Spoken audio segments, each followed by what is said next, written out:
Welcome to the Joy Reid Show.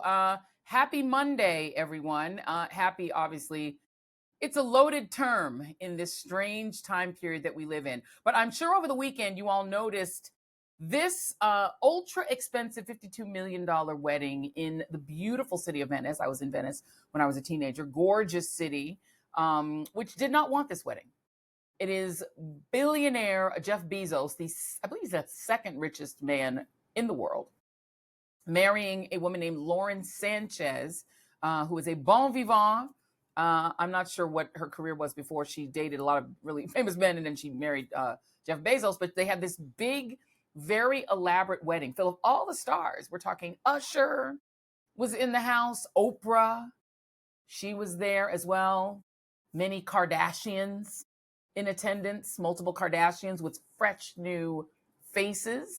They had surgically enhanced to make themselves even more Kardashian-y. Of course, Ivanka Trump also in the house, there to witness the nuptials of the billionaire. It was a lavish event that was definitely, it spoke of a Gilded Age moment in American history. And we definitely are in something of a pretty wild Gilded Age, because everyone that you saw at that wedding, all of those very, very famous people, with all of their finery and all of their designer gowns that probably cost more than, maybe your house, and jewelry, bedecked, all the good stuff on their yacht. And again, in a town that did not want them. They did not want this wedding. There were literal signs up all over Venice saying, we don't want Jeff Bezos. We don't need billionaires here. We don't want them here. Didn't matter. Bezos was like, I'm a billionaire, I can go where I want. Went and had his wedding, brought all his rich celebrity friends to toast him, Gail and Oprah. They didn't just get Oprah. They got Oprah and Gail. All the big celebs were there.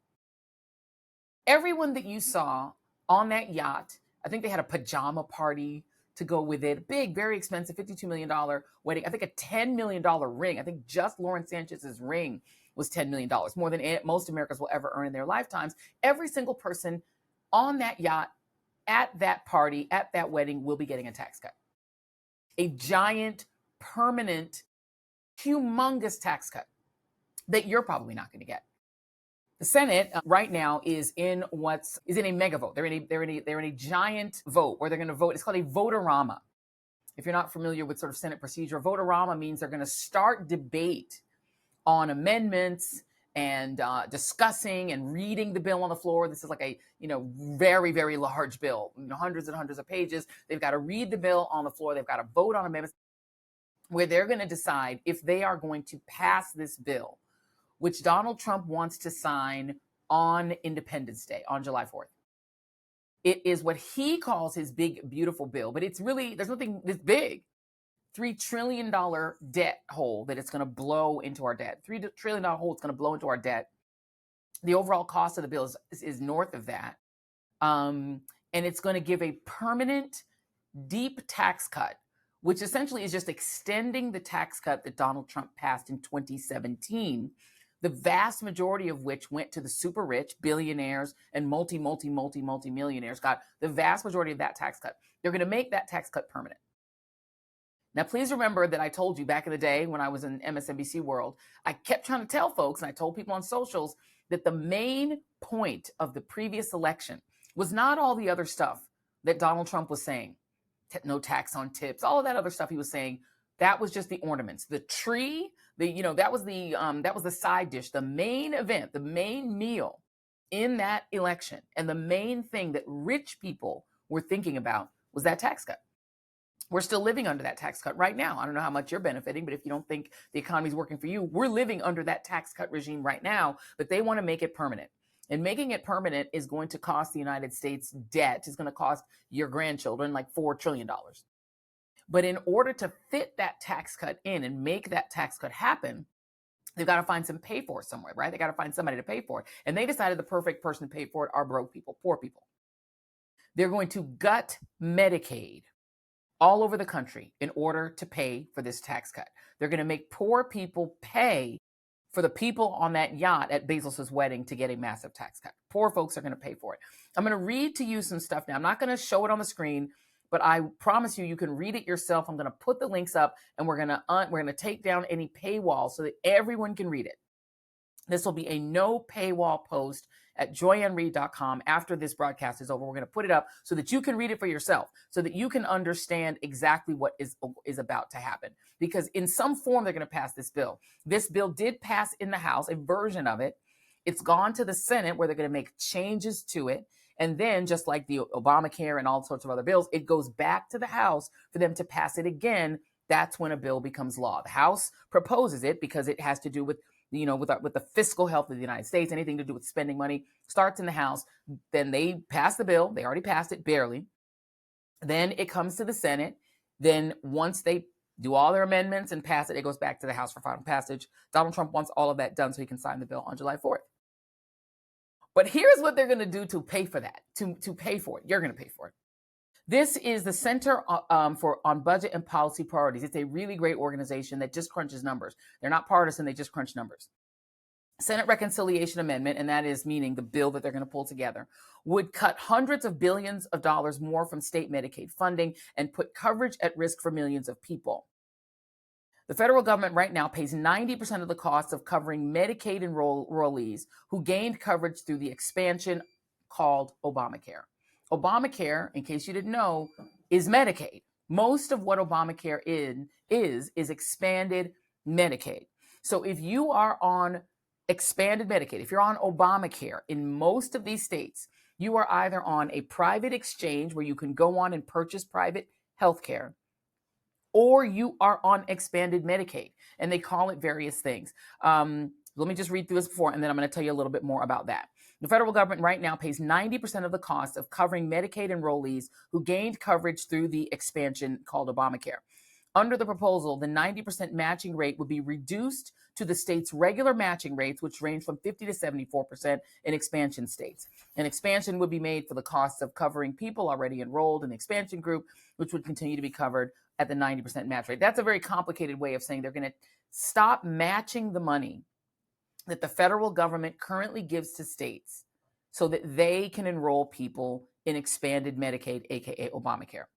So let me just explain to you just really quickly before we bring in our guest, because I think a lot of people don't understand kind of what Medicaid is.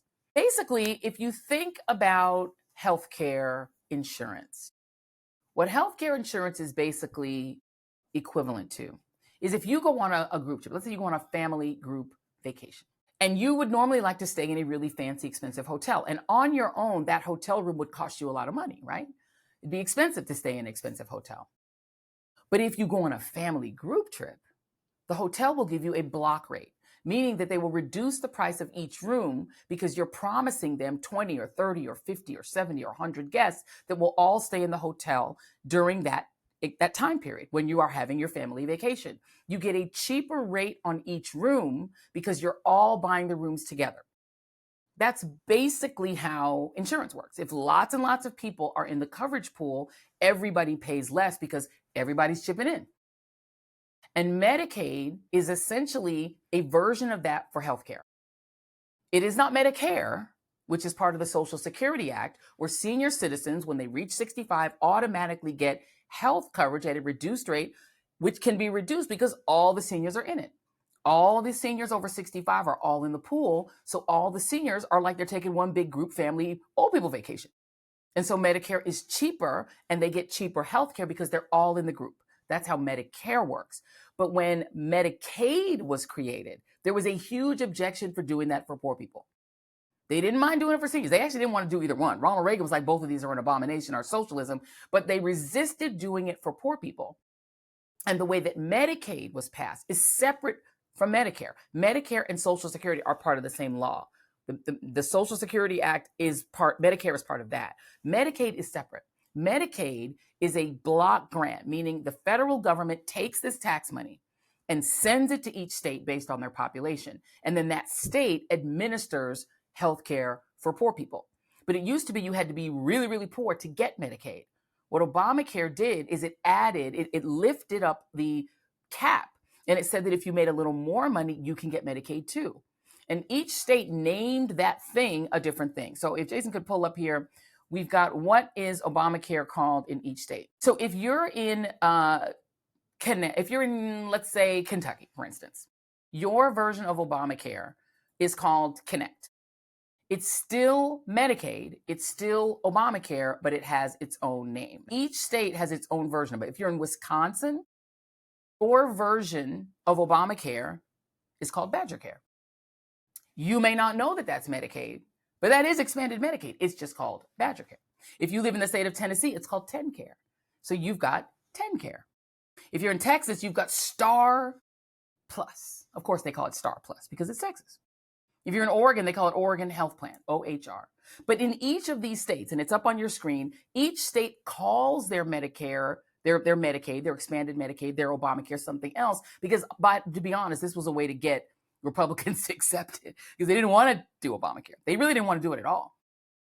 But in order to sneak it through, Andy Beshear, his father, was smart enough to say, let's just call it Connect. Then people will know it's Obamacare and they'll accept it. They're going to cut that. They're going to instead, and what the federal government does is they reimburse states for the money that they spend covering poor folks, and they reimburse them for 90% of those costs, which means a state can afford to cover the poor people in their state because they're getting 90% of the money back from the feds. What this bill would do is to reduce that reimbursement, which is going to make it really hard for states, especially poor states, to cover poor folks. Hopefully I'm explaining that correctly. But this is all about that family trip where you're trying to get a cheaper rate for healthcare, which seniors get from Medicare and poor folks get from Medicaid. They want to cut that because they want to find money to use to fill in the gaps that are going to be left by giving rich folks that big tax cut. They're giving them such a humongous, they're not adding a new tax cut. This is the tax cut that already existed, but making it permanent. When you do the balance sheet, when we balance our books as a country, it leaves us like $3 trillion in the hole. And they're going to do it by cutting things that help poor people. Head Start, Meals on Wheels, Medicaid. If you're on any of those programs, if you use any of those programs, even if you don't think you do because you're on Obamacare, they're going to cut the things you need in order to afford to give Jeff Bezos and all of his guests at that wedding a massive permanent tax cut. Permanent, meaning it's not going to come up again for another vote in 10 years the way this one did. It will just sit on the books and sit on our balance sheet for the rest of time. And your grandkids will be paying for it while they get less health care, while they maybe don't get food stamps. School lunches are going to be cut. They're going to make children go hungry so they can give this tax cut to Jeff Bezos and friends. This is why we're calling it the big billionaire tax cut. It is the big billionaire bill, I guess. It's for billionaires. It isn't for you. And let me play for you now. And, don't take it from me. I am a mere lifelong Democrat, liberal. Well, I'm barely a Democrat right now, but liberal. So don't take it from me. I want you all to listen to Tom Tillis. Tom Tillis is the very conservative, right-wing United States Senator from the state of North Carolina. Tom Tillis is not going to run for re-election in the state of North Carolina. Why? Because Tom Tillis is not going to vote for this bill. When this bill comes up for a vote in the United States Senate, Tom Tillis said he cannot vote for it. Why can't he vote for it? Because he understands that this bill is screwing the people of his state. And let me say this, to paraphrase Kanye West before he went left, went wrong, or went right, I guess you should say. Tom Tillis does not care about Black people. Tom Tillis is not concerned that poor Black people in his state are going to get gutted. He's concerned that poor white people are going to get gutted. Because this bill will cause a lot of rural hospitals to close because they rely on that reimbursement money that the federal government sends to North Carolina to stay open. And he understands that his constituents, white, conservative, rural North Carolinians, are about to get hosed by this bill. And he's still got to live in North Carolina. And he has decided he would rather go back home and hang out with his grandkids than vote for this bill and have to live with the infamy for the rest of time for having cut rural health care, rural hospitals, and white Medicaid recipients off of their access to any health care at all in some cases. Let's play Tom Tillis telling on this bill. Here's how I figured out the impact in North Carolina. I used to be Speaker of the House, and I like the Speaker and have good relationship with the Speaker and the President Pro Tem, so I called them up. And I had my staff ask them if they would do an economic impact assessment on what this proposed bill would do to the Medicaid program in North Carolina. But I didn't want just the view of the Republican partisan staff that reports to the Speaker and the President pro tem on how they're going to absorb this bill. I decided to go to Josh Stein, the governor, and I went to his Democrat staff for Medicaid.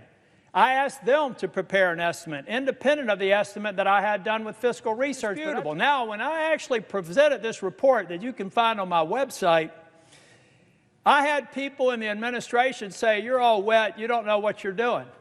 I said, well, why don't we assemble a series of meetings? We're going to provide you our analytics. You go through it, tear it apart. So we had 3 different conference calls with CMS, with Oz on the phone and on the video, and me on the video. And I said this, guys, I would love nothing more than you to prove me wrong. I would love nothing more for you to tell me it's not $26 billion or $30 billion, that it's $2.6 billion or $2 billion. The day before yesterday, they admitted that we were right. That between the state-directed payments and the cuts scheduled in this bill, there's a reduction of state-directed payments.